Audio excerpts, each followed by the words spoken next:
Celebramos en la Iglesia entera la fiesta de la conversión del apóstol San Pablo, un día que en especial la Iglesia quiere dedicarlo a orar por la unidad de todos los cristianos, de todas las iglesias cristianas. Es imposible, ni siquiera en una homilía más larga, abarcar todo lo que significa la vida de este hombre providencial, de este hombre extraordinario, el apóstol San Pablo. Pero la conversión de este hombre creo que es la única conversión que se celebra en todo el calendario litúrgico. Es de tal importancia y de tal magnitud que en el Nuevo Testamento este acontecimiento, bastante extenso, se nos relata en 3 ocasiones diferentes. Es decir, es de tal significado, tiene tanto peso, las consecuencias son tan colosales que la Iglesia, con los relatos que siempre añaden o aportan algún matiz o algún aspecto diferente, nos lo cuenta en 3 ocasiones diferentes. La estructura de su conversión nos ayuda muchísimo a entender en qué consiste ser cristiano, qué es ser cristiano. De tal manera que si alguien nos hiciera esta pregunta, la conversión del apóstol San Pablo sería un itinerario de gracia y de conversión que nos podría dar la pauta para presentar el misterio de la vida cristiana. Es un hombre radicalmente religioso, rabiosamente religioso, y no le gusta nadie que no sigue la estricta observancia a la que él se ha sentido llamado desde que él es pequeño. La conversión de él es un acto, una intervención directa de Dios, como lo es siempre la conversión de cualquiera de nosotros. Dios no delega, empleará colaboraciones, que es totalmente diferente. Dios le sale al camino. Recordaréis cuántas veces esto ocurre en los evangelios y cuántas veces va a ocurrir a lo largo de toda la historia de la Iglesia. Dios es el que toma la iniciativa en la vida de los hombres. No es el fruto ni siquiera de una búsqueda, no es el fruto de un itinerario de una persona que no, es Dios que irrumpe en la vida de un hombre. Y un hombre que queda completamente derrotado por Dios. La voz de Dios, el resplandor de Dios, el fulgor de Dios, esa luz que le envuelve y que le hace literalmente caer por tierra. Y queda cegado por el resplandor de la luz. Es de tal intensidad el acontecimiento que le ocurre que le deja completamente cegado a las cosas y a la luz de este mundo. Entonces, el primer aspecto es Dios que irrumpe en la vida de un hombre, Dios que busca al hombre cuando el hombre no busca a Dios. Pero ¿qué ocurre inmediatamente? Que inmediatamente esta persona que ha tenido este encuentro con Cristo, Saulo, Saulo, ¿por qué me persigues?, es la voz de alguien vivo. Primero, porque si es una voz, o es que está oyendo voces y le falta una tuerca, o es una voz real. La persona que le habla le pregunta por qué le persigue a él en primera persona del singular y en presente. Le pregunta, ¿por qué me persigues? Es decir, yo soy Jesús de Nazaret, estoy vivo y tú me estás persiguiendo. Tu fanatismo religioso me está persiguiendo. ¿Por qué me persigues? Pero inmediatamente, la segunda etapa, inmediatamente la colaboración de la Iglesia. A partir de ese momento, este hombre cegado y caído por tierra se convierte en alguien incapaz de encontrar el siguiente paso si no es porque es llevado de la mano de otros hermanos que ya han tenido el encuentro con Cristo. El que se encuentra con Cristo no puede dar ni un paso, está caído por tierra y está ciego, no puede dar ni un paso si no es llevado de la mano de la Iglesia. Los hermanos, los compañeros suyos, inmediatamente le tomaron de la mano y le llevaron. Y a partir de ese momento empiezan a aparecer otras personas, otros ancianos, presbíteros, otros hermanos de la comunidad creyente que él está persiguiendo y a quien Él tiene aterrorizados. Automáticamente, inmediatamente después del encuentro con Cristo, el encuentro no tiene ningún sentido si no es encuentro con la Iglesia y si no es encuentro en la Iglesia y en un contexto eclesial y comunitario. Y estas personas que han sido aterrorizadas por Él, que saben que el encuentro con Él es ir directamente a la cárcel y quién sabe si ir directamente a la muerte, esos a quienes tú has perseguido se convierten en tus hermanos, se convierten en los compañeros que te van a abrir los ojos, te van a ayudar a recobrar la vista, te van a restablecer, te van a incorporar como hermano en la comunidad de aquellos a quienes tú querías matar, a quienes tú querías perseguir.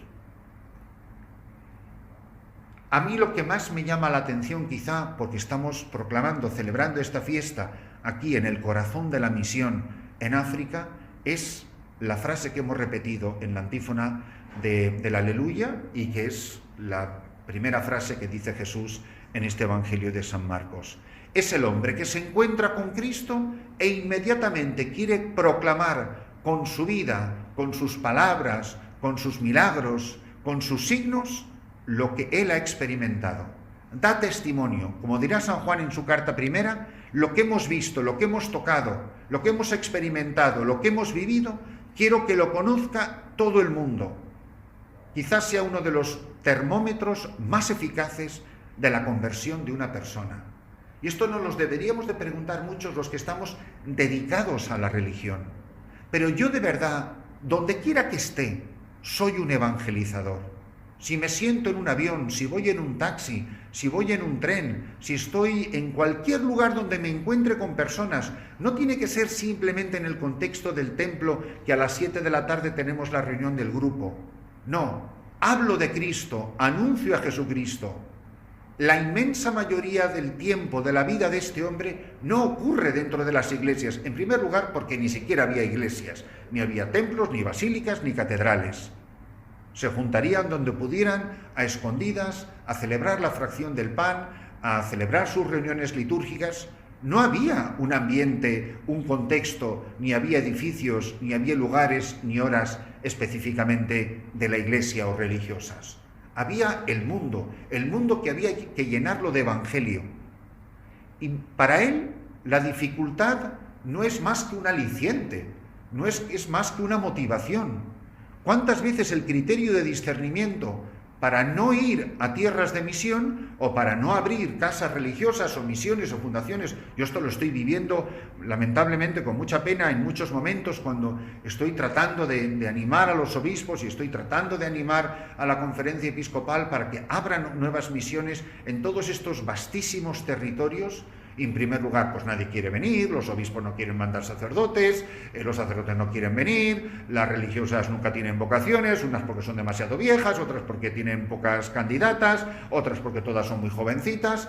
El caso es que 2000 años después, este mandato de Cristo, que San Pablo ha puesto por obra con tanta pasión, con tanto ardor, con tanto enamoramiento en su corazón, está todavía por cumplir. Y todos somos corresponsables de este anuncio del Evangelio. Pero es imposible vivir esto si no es desde nuestra experiencia de encuentro con Jesucristo. No voy a hablar de nadie si no me he encontrado con Él. De la abundancia del corazón habla la boca. Y lo único que tenía este hombre en su corazón era a Jesucristo. Jesucristo muerto, crucificado, resucitado, vivo en medio de nosotros, el que comunica el Espíritu. Y el apóstol, por supuesto, que genera un entusiasmo extraordinario. Lo he dicho muchísimas veces, me lo habéis escuchado en muchísimas ocasiones. Hay algo que podemos tener todas las teologías y todas las doctrinas y todas las encíclicas. Son libros puestos en maravillosas estanterías y enmarcadas en cuero.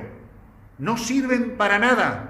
Todo un depósito de doctrina misionera maravillosa que tiene la Iglesia. ¿Para qué sirve si no son más que libros, si no son más que doctrinas, si no son más que encíclicas puestas en las estanterías? Esperando que haya hombres y mujeres, seres humanos vivos, que se encuentren con Jesucristo, se enamoren de Jesucristo, que lo dejen todo y se lancen por los caminos de este mundo a anunciar el Evangelio. Y esto es hoy, en la fiesta de hoy. Por eso la conversión del apóstol San Pablo no es simplemente para alegrarnos de su conversión, que por supuesto que nos alegramos todos, es sobre todo para que la conversión del apóstol mueva a la conversión de todos nosotros. La conversión del Papa, de los obispos, de los cardenales, que son las cabezas visibles de la Iglesia, que tienen la mayor responsabilidad por la obra misionera de la Iglesia, por el anuncio de Jesucristo, donde no se le conoce, para que sean suficientemente generosos como Iglesia, como diócesis, como parroquias, como congregaciones religiosas, como laicos, como padres de familia, a dar el tesoro más grande que tienen, que son sus sacerdotes, sus religiosas, sus fieles, sus hijos, por ejemplo en el caso de los padres, para que vayan a la misión. Porque todavía hay un mandato de Jesucristo que no está cumplido. Id al mundo entero y proclamad el Evangelio. Porque la salvación depende de que otros tengan la experiencia de conversión. Pero sin la presencia de la Iglesia no puede haber encuentro con Jesucristo. La Eucaristía hace la Iglesia hace la Eucaristía. Ahora, ver el entusiasmo de los grandes misioneros que hemos conocido y hemos tenido acceso a sus biografías, en contextos como pueden ser las nieves de Alaska o las arenas del desierto de África, sea donde sea la vida que ha tenido que vivir cada misionero, cada apóstol, cada testigo de Jesucristo, será completamente diferente. Lo que no puede ser diferente es la conversión continua, diaria, el enamoramiento de Jesucristo y la pasión por llevar el Evangelio a todas las gentes. No es posible que nos encontremos con tanta gente joven y no le preguntemos: ¿tú has pensado alguna vez ser sacerdote? El Papa Juan Pablo II, por ejemplo, cuenta que su vocación al sacerdocio tiene su raíz el día de su confirmación, cuando el cardenal Sapella le preguntó: Carol, ¿has pensado alguna vez ser sacerdote? Nunca lo había pensado. Pues qué maravilla si alguien siembra esta inquietud en el corazón de otros. Si todos nos sentimos responsables de esto, si los obispos dijeran a sus sacerdotes: por favor, pedidme ir a misiones, estoy deseando mandaros a las misiones, a los lugares más lejanos, a los lugares más difíciles. Una de las más grandes gracias, precisamente por la vocación que he recibido y el contacto con tantas congregaciones misioneras, es que he conocido de primera mano tantos sacerdotes, tantas religiosas, tantos laicos que nunca van a salir en ninguna página de ningún periódico, tantas personas que se han dejado la vida entera y todavía ni siquiera les van a dedicar una calle ni les van a escribir una biografía, se morirán y no serán más que un nombre en una tumba. Estas personas son las que han ido delante de nosotros, nos han dado un testimonio colosal, dejaron todo, su barca, sus redes, su familia, todo a la orilla de un lago, y lo dejaron todo para marcharse detrás de Jesús, para nunca más volver. No dejéis de hablar a vuestros hijos, no dejéis de hablar a vuestras hermanas en comunidad, no dejéis de hablar a vuestros sacerdotes, no dejéis de hablar de Cristo, no dejéis de sembrar inquietud, deseo de conversión, de anuncio del Evangelio, porque no puede haber felicidad más grande en esta vida que saber que habiéndonos encontrado con Cristo, habiendo dejado nuestra barca y nuestras redes a las orillas de un lago, nos fuimos con Él para nunca más volver y haber dado la vida por Cristo en el anuncio del Evangelio.